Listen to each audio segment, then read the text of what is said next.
இப்போ தியேட்டர்ஸ்ல ரன் ஆயிட்டு இருக்க காந்தா படம் எப்படின்னு சொல்லி பார்த்தலாமா? பார்க்கறதுக்கு முன்னாடி நீங்க இன்னும் நம்ம சேனலை சப்ஸ்கிரைப் பண்ணாம இருந்தீங்கன்னா, சப்ஸ்கிரைப் பண்ணி சப்போர்ட் பண்ணுங்க. இப்போ வாங்க ரிவ்யூக்குள்ள போலாம். அதாவது படத்துல மாடர்ன் பிக்சர் சொல்லி ஒரு புரொடக்ஷன் கம்பெனி காமிக்கிறாங்க. அந்த புரொடக்ஷன் கம்பெனி வந்து சாந்தான்னு ஒரு படத்தை எடுக்கலாம் சொல்லி பிளான் பண்றாங்க. அந்த படத்தோட டைரக்டர் யாருன்னா நம்ம சமுத்திரி சார். லீடா யார் பண்றாங்கன்னா துல்கர் சார், பாக்கிய சிங்கும் பண்றாங்க. பட் துல்கர் சாருக்கும் சமுத்திரி சாருக்கும் ஒரு ஈகோ கிளாஷ் இருக்கு. இருந்தாலும் கூட இவங்கெல்லாம் சேர்ந்து அந்த படத்துக்கு ஒர்க் பண்றாங்க. அதாவது சாந்தான் பேர் வச்சு ஆரம்பிக்கிற இந்த படம் போக போக காந்தாங்கிற நேமுக்கு சேஞ்ச் ஆகுது. அது எப்படி சேஞ்ச் ஆகுது அண்ட் சாந்தா ஷூட்டிங் ஸ்பாட்ல என்னலாம் நடக்குது, இந்த விஷயத்தெல்லாம் சேர்த்து சொல்ற ஒரு படம் தான் காந்தா. ஃப்ரெண்ட்ஸ், ஒரு உண்மையை சொல்லவா, இந்த படத்தோட ஒன் லைன் ஸ்டோரி வந்து நான் ஃபுல்லாகவே சொல்லலை. எவ்வளோ சுருக்கமோ அவ்வளோ சுருக்கிருக்கேன். ஏன்னா நீங்கள் செகண்ட் ஹாஃப்லாம் பார்க்கும்போது வேற ஜானருக்கு இந்த படம் ஷிஃப்ட் ஆகி ட்ராவல் ஆகி போகிற மாதிரி இருக்கும். நான் சொன்ன ஒன் லைன் ஸ்டோரி ஃபர்ஸ்ட் ஹாஃப்லேயே முடிஞ்சிடும். செகண்ட் ஹாஃப் வேற ஒரு ஸ்டோரி தான் இருக்கும். அதை சொன்னால் ஸ்பாயில் பண்ண மாதிரி இருக்கும். அதனால நான் சொல்ல, நீங்கள் அந்த படம் பார்த்து தெரிஞ்சுக்கோங்க. ஓகே, அந்த ஜானர் ஷிஃப்ட் எப்படி ஆகுதுன்னு அந்த படம் பார்த்து நீங்கள் தெரிஞ்சுக்கோங்க. ஸோ என்னை பொறுத்த வரைக்கும் இந்த படத்தோட பெரிய பாசிட்டிவாக நான் என்ன பார்க்குறேன்னா, Dulquer sir, Bhagyashree ma'am, Samuthiri sir, இவங்க 3 பேரோட பெர்ஃபார்மன்ஸ் தான் சொல்லுவேன். 3 பேரும் தாறுமாறாக நடிச்சிருந்தாங்க.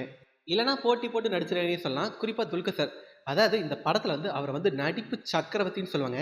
நீங்கள் இந்த படம் முடிச்சு வந்தீங்கன்னு நினச்சிக்கோங்களேன், கண்டிப்பாக ஒத்துப்பீங்க. அவர் தான் உண்மையிலே நடிப்பு சக்கரவர்த்தின்னு. ஏன்னா அந்த அளவுக்கு பெர்ஃபார்ம் பண்ணியிருப்பாரு. நிறைய இடத்துல என்னை ரொம்பவே இம்ப்ரெஸ் பண்ணாருங்க ஆக்டிங்கில். அதுவும் அவர் ஆக்டிங்கில் எனக்கு இந்த படத்தில் ஒரு 2 சீன் ரொம்ப பிடிச்சிருந்துச்சுங்க. அது என்ன சீன்னா, அதான் வந்துட்டு நம்ம துல்கர் சாரை வந்துட்டு பாக்கியஸ்ரீ வந்து அறைவாங்க. அதுக்கு துல்கர் சார் கொடுத்த எக்ஸ்பிரஷன்ஸாக இருக்கட்டும், அதே மாதிரி கிளைமேக்ஸ் சீனை ரொம்ப சூப்பராக ஹேண்டில் பண்ணியிருந்தாரு சொல்லுவேன். அந்த கண்ணாடி முன்னாடி அவர் பண்ணுற அந்த எக்ஸ்பிரஷன்லாம் இருக்கே, வேற லெவல். நான் ரொம்ப என்ஜாய் பண்ணி பார்த்தேன்.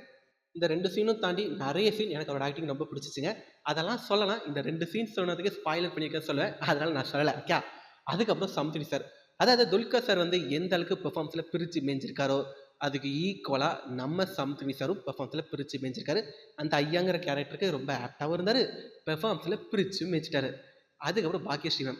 அதாவது இவங்க வந்து இவ்வளோ பெரிய பெர்ஃபார்மரான்னு சொல்லி எனக்கு இந்த படம் பார்க்கும்போது தான் தோணுச்சு. இவங்க நடித்த 2, 3 படம்லாம் பார்த்துருக்கேன். பட் அந்த அளவுக்கு பெர்ஃபார்ம் பண்ணி பார்த்ததில்ல. ஆனால் இந்த படம் அவங்களுக்கு இந்த படம் வந்து ஒரு கரியர் சேஞ்ச் படமாக கூட இருக்கலாம். ஏன்னா அந்த அளவுக்கு பெர்ஃபார்மன்ஸில் பிரித்து மேய்ஞ்சிட்டாங்க. அது அவங்களுக்கு இந்த படத்தில் நிறைய க்ளோஸ்அப் ஷாட்ஸ்லாம் இருக்குது. அதெல்லாம் ரொம்ப மெச்சூராகவே ஹேண்டில் பண்ணி தாங்க சொல்லுவேன். அண்ட் டெக்னிக்கலாகவும் இந்த படம் ரொம்ப ஸ்ட்ராங்கான டீம் தான். மியூசிக், சினிமோட்டோகிராஃபி, எடிட்டிங்லாம் ரொம்ப சூப்பராகவே இருந்துச்சுங்க. அண்ட் நெக்ஸ்ட் இந்த படத்தோட டேரக்டர். அதாவது அவரோட பெஸ்ட் இந்த படத்தில் கொடுத்துருக்காருன்னு சொல்லுவேன். அந்த அளவுக்கு நல்லா இல்லாட்டி கூட நல்லா இருக்கு. ஒரு சில ஃப்ளாஸ் இந்த படத்தில் இருந்தால் கூட எனக்கு அவ்வளோ டிஸ்டர்ப் ஆகலை. நான் ரொம்ப என்ஜாய் பண்ணி பார்த்தேன். ஏன்னா அவரோட எஃபர்ட் போட்டிருக்காரு, எனக்கு இந்த படத்தில் நல்லாவே தெரிஞ்சிச்சு. அதுக்கப்புறம் இந்த படத்தில் செட்ஸ் எல்லாம் போட்டிருக்காங்க. அதெல்லாம் செட்டு மாதிரியே தெரில. அந்த அளவுக்கு அவங்க ஒர்க் பண்ணியிருக்காங்க. அந்த ஒரு ஒர்க்குக்கு பெரிய ஹேண்ட்ஸ் ஆஃப். அதுக்கப்புறம் எனக்கு இந்த படத்தில் செட் ஆகாத விஷயம்னா இந்த படத்தோட டைம் டியூரேஷன் தான். ஃபர்ஸ்ட் ஹாஃபும் சரி, செகண்ட் ஹாஃப் சரி, ரொம்ப மெதுவாக போச்சு. இது ஒரு பீரியட் ஃபிலிம் தான். அது மெதுவாக போகிறது தப்பில்ல தான் சொல்லுவேன். ஆனால் அதுக்குன்னு இவ்வளோ மெதுவாக போகிறது. ஃபர்ஸ்ட் ஹாஃப் கூட எனக்கு எந்த ஒரு பிரச்சனையும் இல்லைங்க. ஏன்னா வந்துட்டு எனக்கு துல்கர் சார், பாக்கியஸ்ரீ மேம், அதுக்கப்புறம் சமுத்திரி சார், இவங்களோட ஆக்டிங்லாம் ரொம்ப பிடிச்சிச்சு, நல்லாவும் இருந்துச்சு. ஆனால் செகண்ட் ஹாஃபில் ராணா சார் உள்ளே வந்தப்புறம் அவருமே பெர்ஃபார்மன்ஸில் பிரித்து மேய்ச்சிட்டாரு. பட் பிரச்சனை என்னன்னா செகண்ட் ஹாஃப் வந்து வேற ஜானருக்கு ஷிஃப்ட் ஆயிடும்.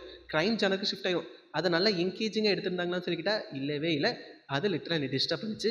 இது போக இந்த படத்தோட கிளைமேக்ஸை ஈஸியாக ப்ரெடிக்ட் பண்ணிட்டேன். அதனால எனக்கு அந்த அளவுக்கு கனெக்ட் ஆகலை.